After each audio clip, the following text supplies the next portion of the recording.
हम बात करेंगे पिछड़े वर्ग के आरक्षण की। इस देश में पिछड़े वर्गों की जनसंख्या करीब 52% है, जो 1931 के जनगणना के अनुसार है। और 1931 की जनगणना के बाद ओबीसी का जातिगत जनगणना नहीं हुआ, और उससे कई सरकारें आई और गईं, लेकिन कोई भी जातिगत जनगणना नहीं कराया, जिसके वजह से जो केंद्र सरकार ने 27% आरक्षण की बात किया वो लागू नहीं हो पाया। वो सुप्रीम कोर्ट या हाई कोर्ट में जाके रुक जाता है, वो नहीं देते। यदि हम इसका इतिहास शुरू करें कि आखिर ओबीसी को आरक्षण की क्या जरूरत है, क्यों देना चाहिए। पहली मूल बात तो ये है कि ओबीसी को आरक्षण क्यों देना चाहिए, और इसके पास कोई लॉजिक हो तब तो आरक्षण देना चाहिए।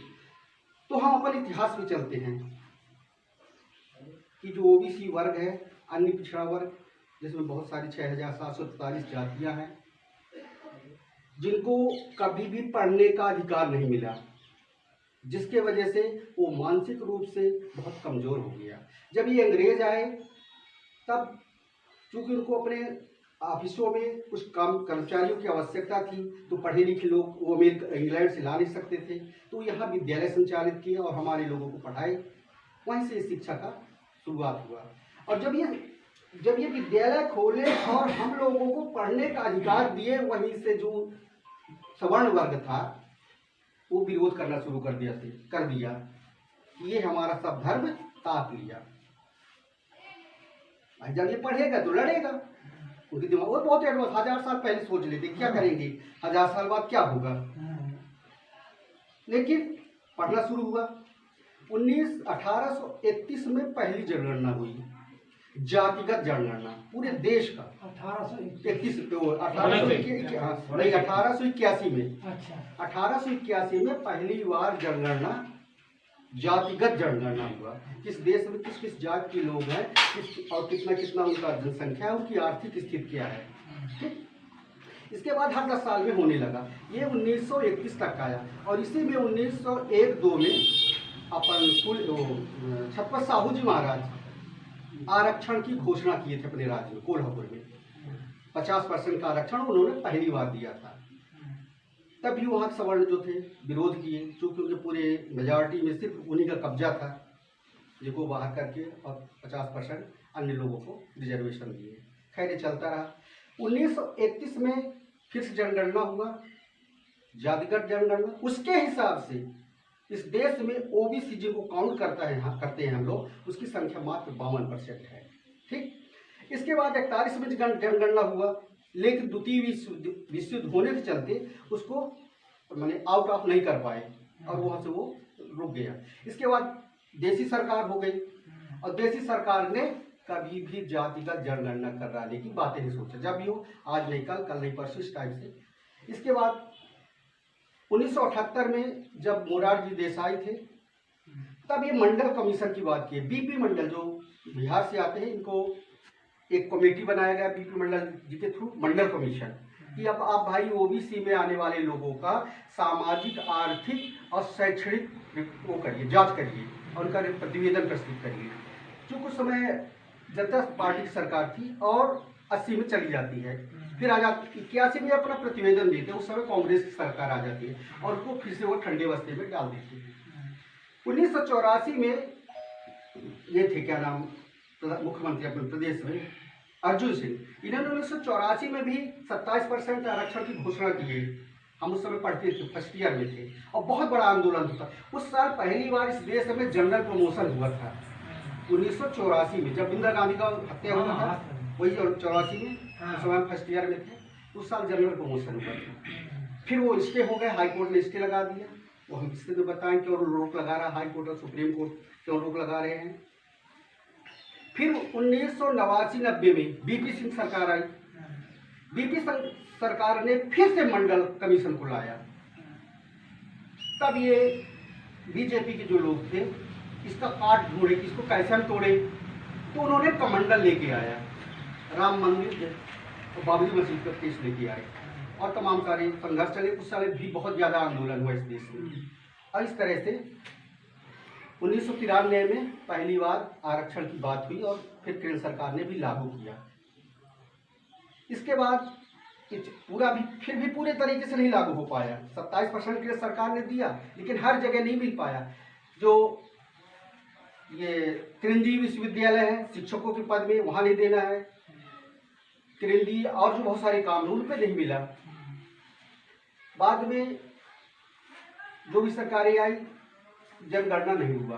अभी पिछले साल जब सामान्य वर्ग को, जो कमजोर तबके लोग हैं, उनको 10% रिजर्वेशन दिया गया, जबकि उसके पहले ही 50% भर चुका था।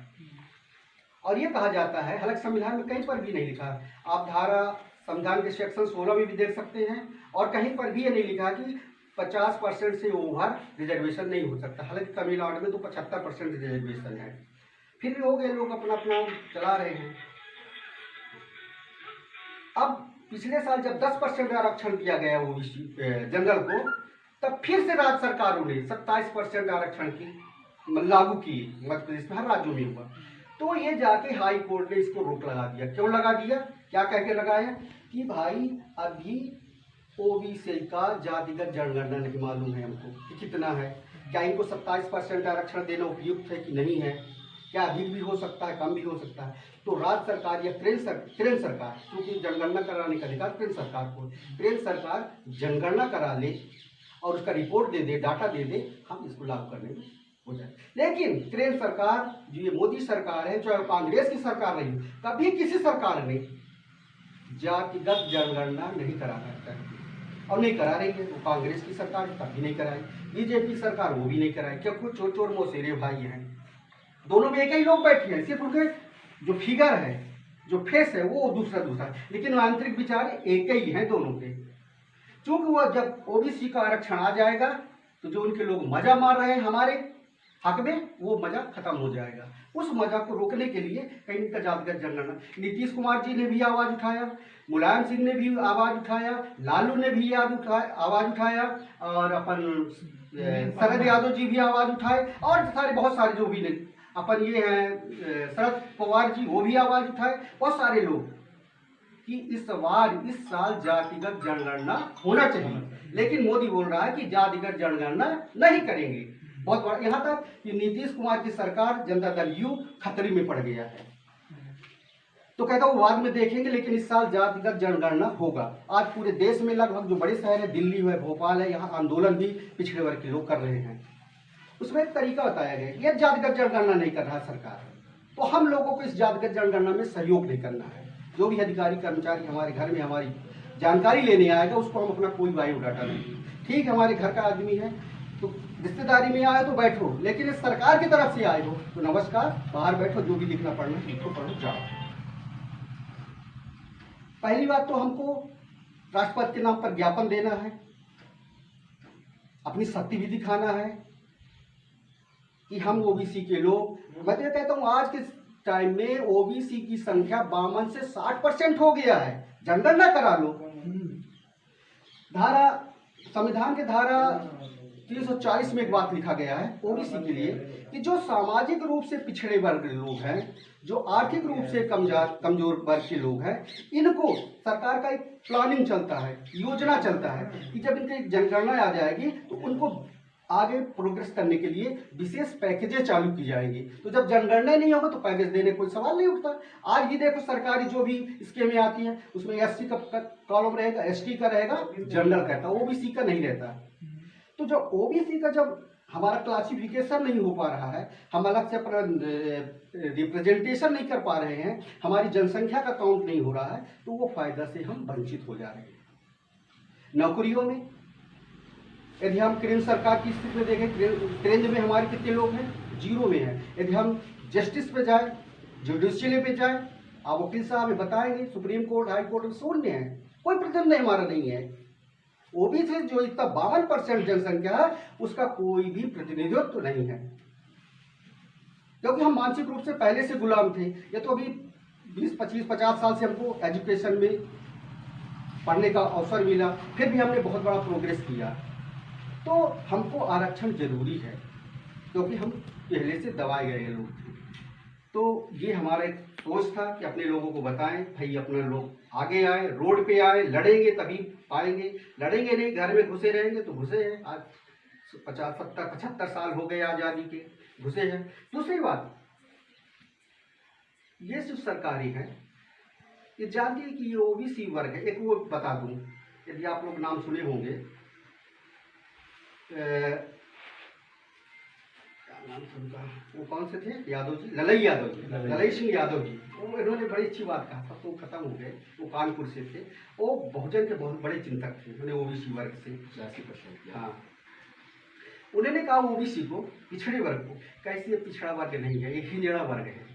कहीं कैसे भाई, कहीं इतना बड़ा समूह, हाथी जैसे समूह, और ये दूसरे के पीछे चलने वाला समूह, दूसरे के पीछे चलता है वो हिजड़ा होता है, और जो शेर होता है वो अपना रास्ता खुद तैयार करता है। तो हमारा ओबीसी का वर्ग का कोई भी प्रतिनिधि स्वयं आगे चलने वाला नहीं है, यदि है भी कहीं तो सीमित है, एक राज्य तक सीमित। जैसे अपन नीतीश कुमार को ले लें, बिहार तक सीमित हो गए, लालू को ले लें, वो भी बिहार तक सीमित हो गए, मुलायम को ले लें, वो भी बिहार तक सीमित हो गए।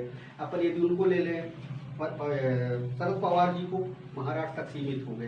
तो हमारे जो नेता है ये बहुत सीमित क्षेत्र में रह जाते हैं, ये राष्ट्र व्यापक पूरे ऑल इंडिया ओवर पर काम नहीं कर पा रहे हैं। तो ये जो ओबीसी वर्ग है, जो पिछड़ा वर्ग है, हिंजड़ा वर्ग है, ये दूसरे के पीछे गुलामी करना स्वीकार करता है। तीसरी बात, ये जो मोदी सरकार बहुत शातिर बदमाश सरकार है। एक चीज समझिए, ये जातिगत जनगणना नहीं करा, आज बहुत लोग आवाज उठा रहे हैं, लेकिन हमारे समाज के जिस हम लोग 52% है, इसमें शायद एक आधे % लोग इसमें एक्टिविटीज हो रहे हैं, शेष लोग न्यूट्रल है। क्यों है? कहते हैं मोदी सरकार से अच्छा कौन सा सरकार है, चावल भी दे रहा है, किसानों को पैसा भी दे रहा है, लड़कों को पढ़ने किताब भी दे रहा है, बिना पढ़ाई पास भी कर रहा है, इससे अच्छा क्या चाहिए? इससे अच्छा क्या चाहिए? लेकिन वो जहर दे रहा है। लेकिन वो क्या दे रहा है? जहर। कैसे? हम बहुत बड़े आदमी, मान लीजिए गाँव में कोई हमारा दुश्मन है और वो चाहता है कि हम इनको घर में डकैती डाल लें। हमने कुत्ते तमाम पाल रखे हैं सुरक्षा के लिए।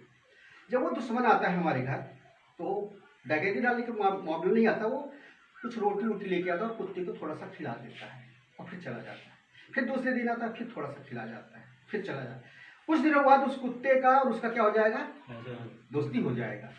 फिर वो रात में भी आएगा तो कुत्ता नहीं बोलेगा, उसको कुछ खिला देगा और अपना डकैती डालेगा और चला जाएगा। यही हो रहा है इस देश में।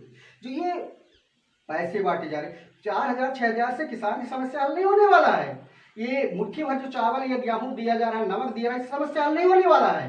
ये क्या है कि तुम लोग खाओ थोड़ा थोड़ा और हम इस देश में डकैती डालें। आज के टाइम में पूरे देश को बेचने की कगार में पहुंचा दिया गया है। आरक्षण पे आवाज न उठाएं, जातिगत जनगणना न हो, अपना खवाओ इनको, बस काम करते रहो, अपने लोगों को फायदा देना। सुप्रीम का चीफ जस्टिस कौन बनेगा? ये बनेंगे। हाई कोर्ट का चीफ जस्टिस कौन बनेगा? ये बनेगा। प्रधानमंत्री अब ये कहते हैं कि मोदी ओबीसी वर्ग के है, बिल्कुल नहीं, ये लोग खुद आते हैं। ये ओरिजिनल बनिया जाति है, महाराष्ट्र गुजरात का है। ये 2002 में या 1 में इसको ओबीसी वर्ग में डाला गया है। ओबीसी में डलवा, जब वहाँ पे चीफ जस्टिस मुख्यमंत्री था तब इसको डलवाया कि हमको हमारे वर्ग को इसमें जोड़ लिया जाए, ताकि हम ओबीसी को कहें कि ओबीसी लोगों को अपनी ओर अट्रैक्टिव कर रहे हैं।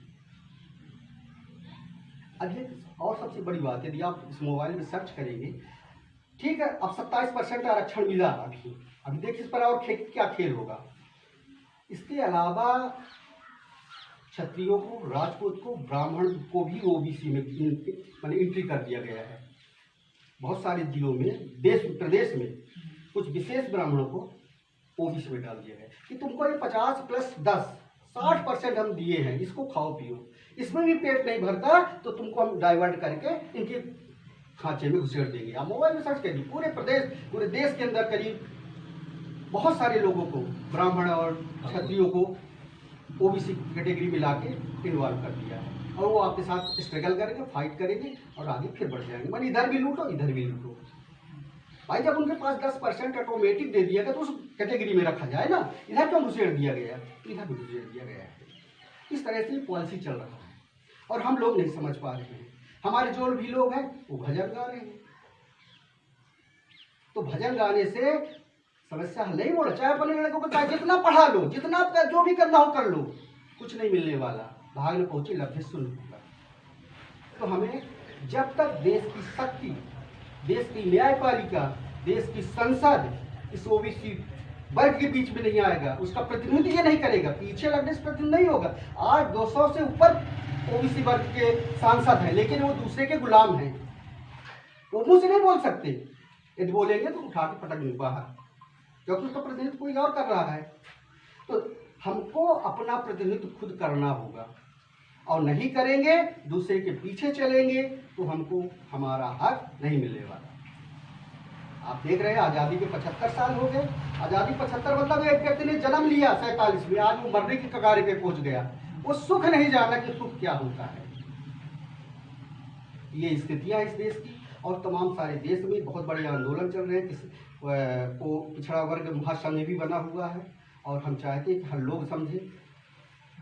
हम चाहे अपने लड़कों को विदेश में पढ़ाएं, चाहे देश में पढ़ाएं, रोजगार नहीं मिलने वाला है। जब सब कंपनियां, फैक्ट्रियां सब निजीकरण हो रही हैं, जब निजी हाथों में होंगी, तो वो अपने जिस व्यक्ति को चाहेगा उस व्यक्ति को नौकरी में रखेगा। कोई जरूरी नहीं है कि आपके बालक को रखे, आपके बालक को वही करना पड़ेगा जो आप अनपढ़ में कर रहे थे। वो पढ़ने के बाद वो करेगा, या तो भाग जाएगा दिल्ली बम्बई, तो वहां जाके मजदूरी करेगा।